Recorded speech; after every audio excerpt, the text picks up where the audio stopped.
Stand in the shadow of Angkor Wat at dawn today, and you can hear the rustle of bats leaving the upper galleries as first light touches the Lotus Towers. More than 2 million tourists visit each year, making it Cambodia's single greatest source of foreign revenue. But rewind 800 years, and you would have found a city larger than any in medieval Europe, a sprawling hydraulic empire where 1 million souls bowed before god-kings who commanded the monsoon itself. Conquest, famine, invasion, silence. Using cutting-edge AI reconstruction, we are about to walk you through every century of the Khmer Empire's story, from the mountain temples of Phnom Kulen to the jungle-choked ruins you can visit today. This is the rise and fall of Southeast Asia's greatest civilization, a kingdom that carved stone mountains, an empire that built paradise on earth, and a cautionary tale about what happens when the rains fail and the gods turn away. 600 years compressed into 28 minutes. This is the entire history of the Khmer Empire. The story begins not in the lowlands of Angkor, but on the sacred mountain of Phnom Kulen, 40 kilometers to the northeast. In the year 802, a Khmer prince named Jayavarman II performed a ritual that would echo through 6 centuries. He declared himself Chakravartin, universal monarch, and Devaraja, god-king incarnate of Shiva. The ceremony was conducted by a Brahmin priest named Shiva Kaivalya, who inscribed the terms of divine kingship into Sanskrit verse. Jayavarman II had spent years in the court of the Sailendra dynasty in Java, watching how island kings used Hindu cosmology to legitimize absolute power. When he returned to the fragmented Khmer territories, he brought that ideology with him. He established his capital at Hariharalaya, near present-day Roluos, and began the work of unification. The Khmer lands had been tributary states to Java and Chenla for generations.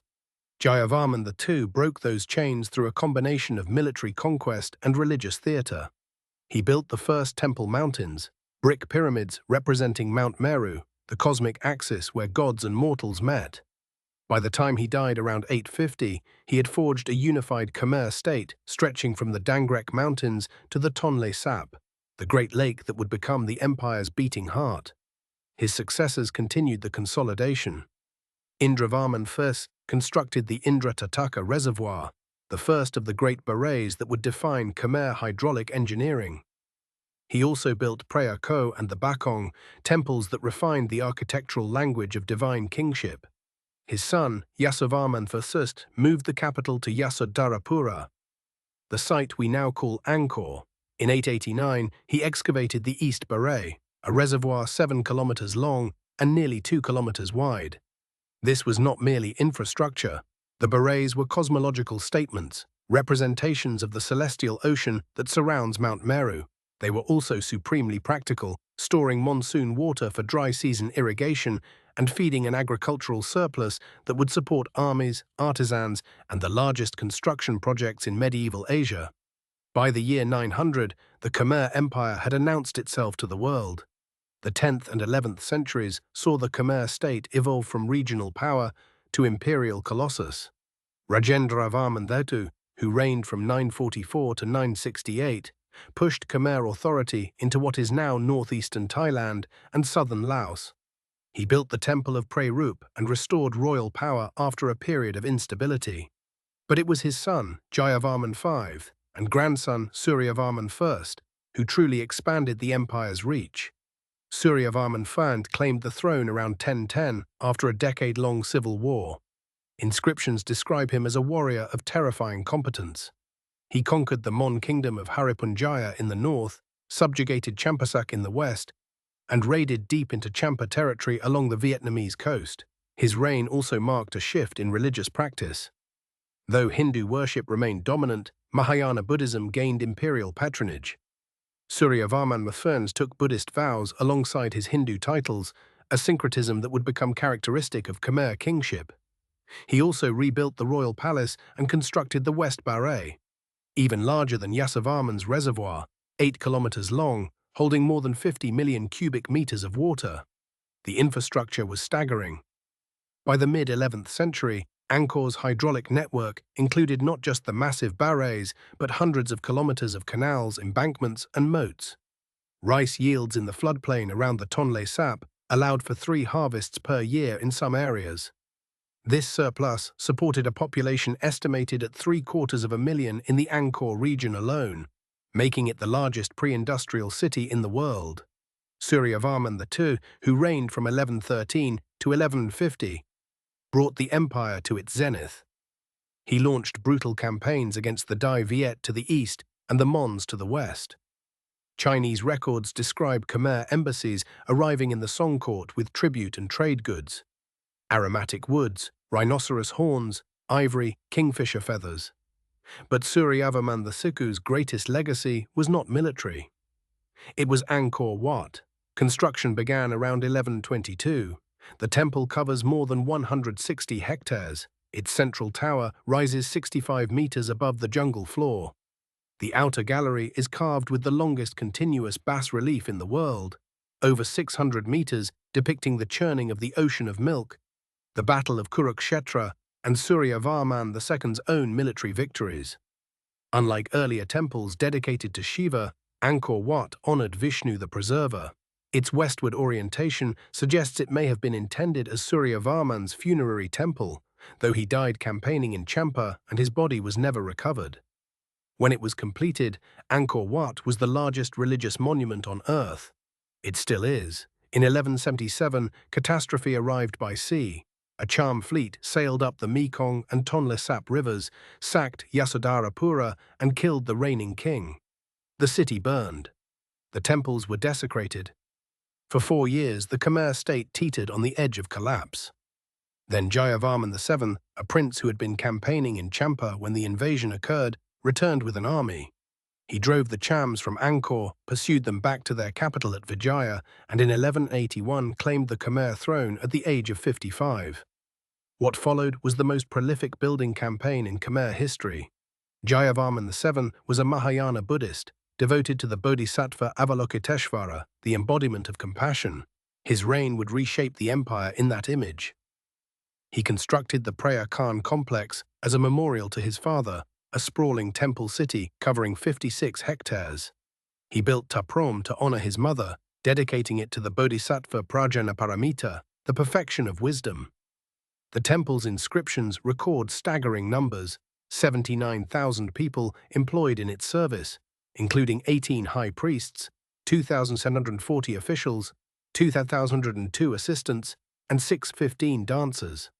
He rebuilt the royal city as Angkor Thom, surrounding it with an 8-meter-high wall and a moat 100 meters wide. At the center, he erected the Bayon, a temple unlike any built before. Where Angkor Wat celebrated cosmic order and royal glory, the Bayon radiated unsettling serenity. Its 54 towers are carved with over 200 massive faces. Scholars still debate whether they represent Avalokiteshvara, the Buddha, or Jayavarman VII himself. The faces gaze outward in every direction, a benediction and a warning.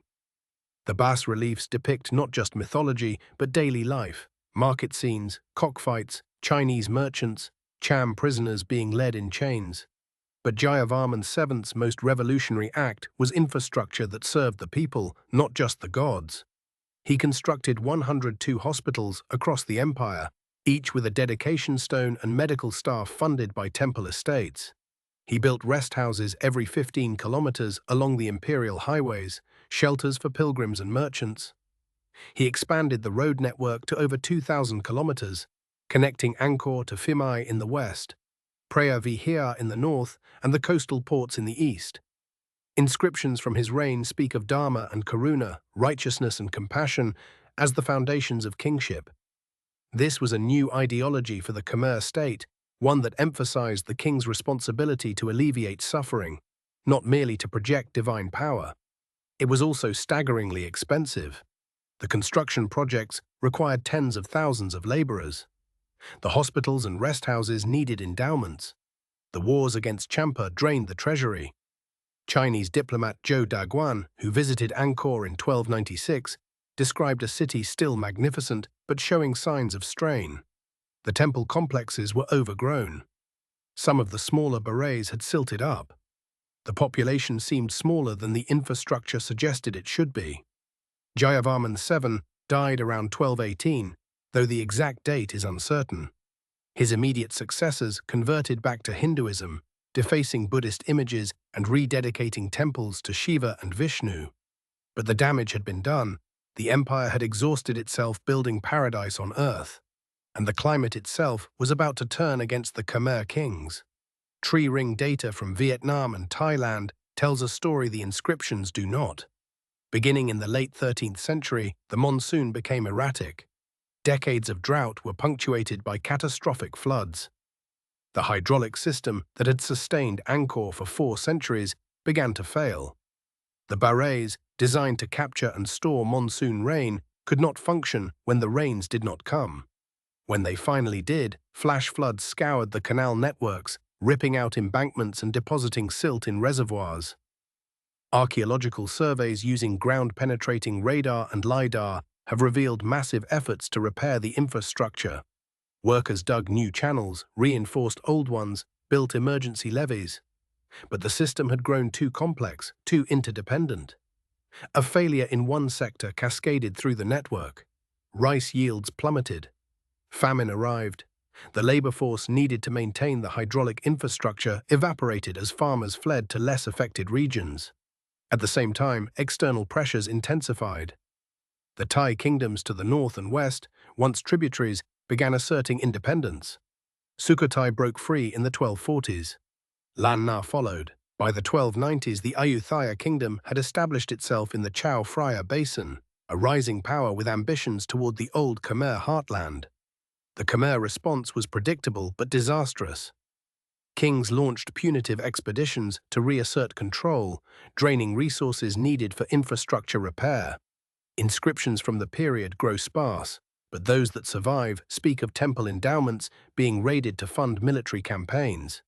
The very institutions that legitimized the God-Kings were being cannibalized to preserve their power. Theravada Buddhism, arriving from Sri Lanka via Mon kingdoms, offered a theological alternative to the exhausted ideology of the Devaraja. Theravada taught that kingship was a karmic reward, not divine incarnation. A king ruled by moral authority, not cosmic right. The implication was subtle but revolutionary. A king who failed his people could lose legitimacy. By the mid-14th century, Theravada had eclipsed both Hinduism and Mahayana Buddhism in popular practice. Kings still built temples, but they were smaller, made of wood rather than stone, dedicated to the Buddha as teacher rather than the king as god. The great stone temple mountains fell silent. Angkor Wat was converted to a Theravada monastery. The faces of the Bayon gazed over an emptying city. In 1351, the Ayutthaya kingdom launched the first of many raids against Angkor. In 1431, after a 7-month siege, Ayutthaya forces sacked the city. The royal family fled south to Phnom Penh.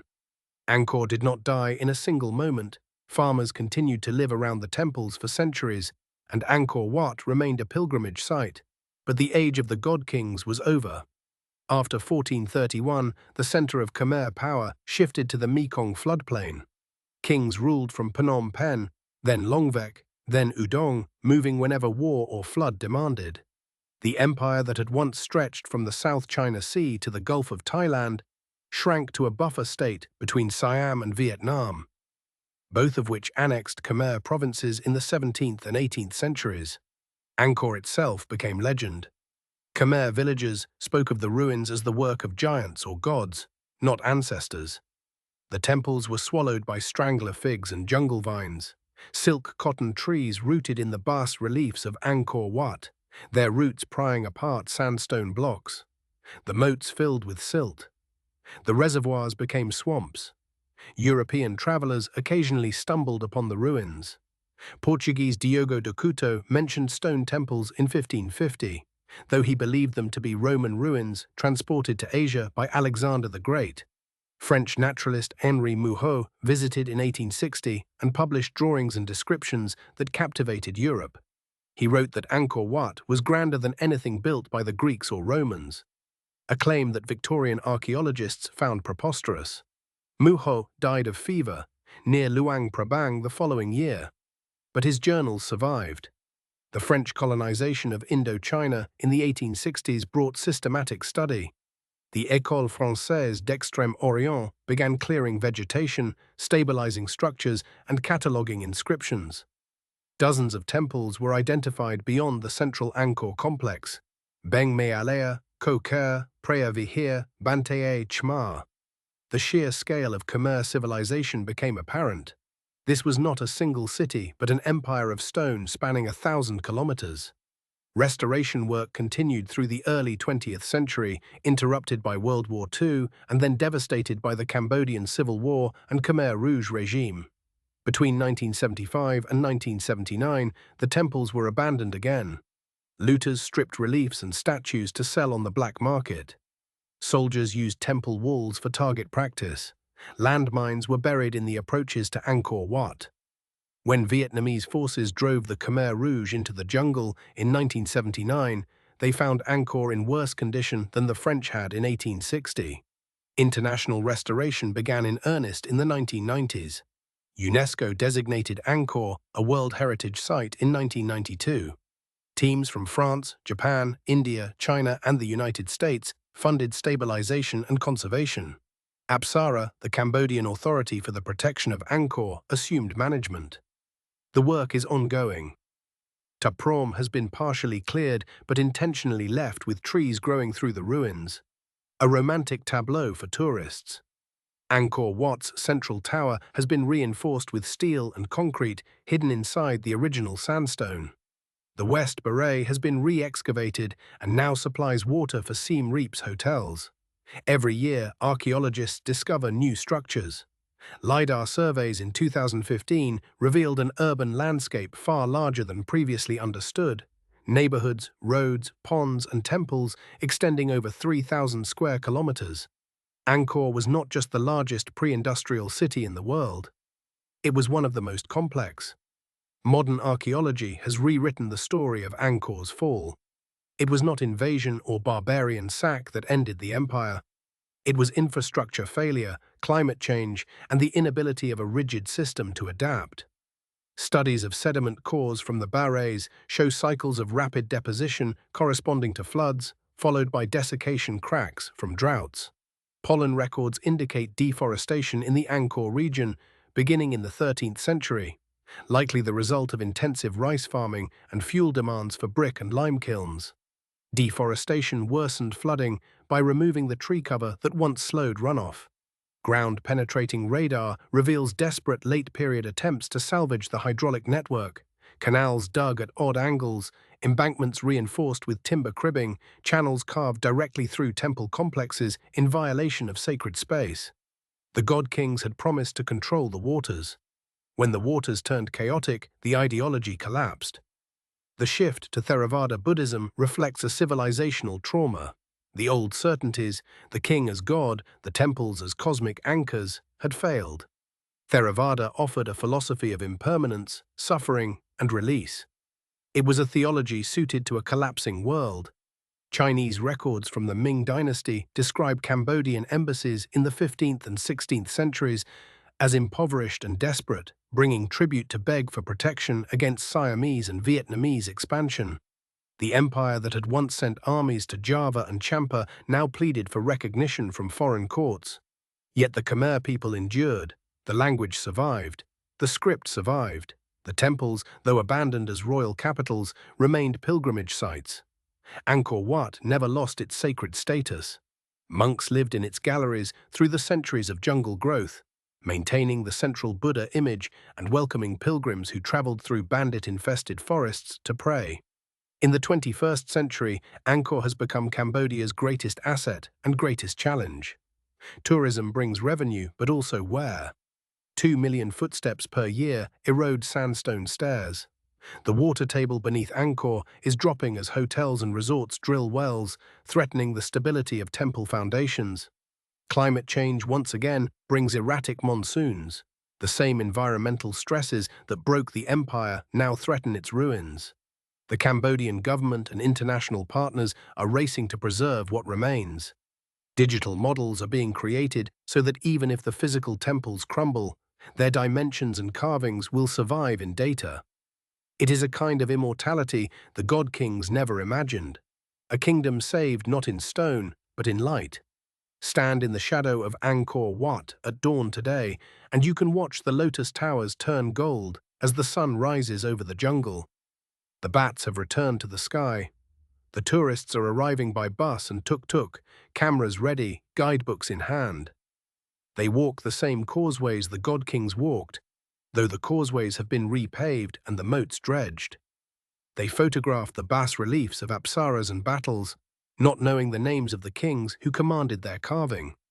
But the stones remember, every relief and inscription is a message transmitted across 8 centuries, a record of ambition and devotion, hubris and collapse.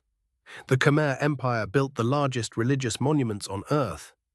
It engineered waterworks that sustained 1 million people. It created an artistic and architectural legacy that still defines Southeast Asian aesthetics.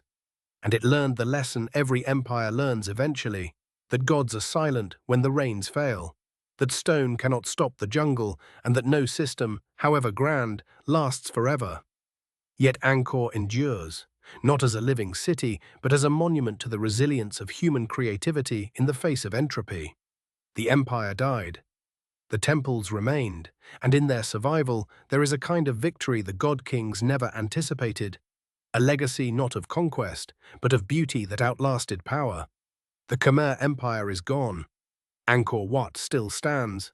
The jungle tried to take it back. It failed.